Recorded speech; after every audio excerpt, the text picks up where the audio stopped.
What would you say if I told you there were 3 ghosts living in my mom's studio? I don't know what that noise was.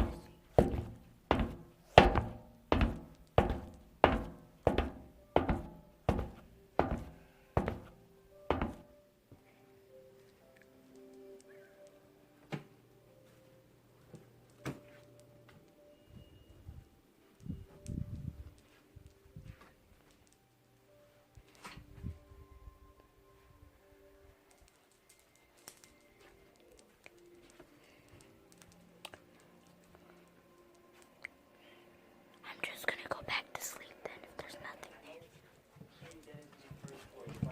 It sure is easy getting around. Easy for you, maybe. I left my shirt on that one.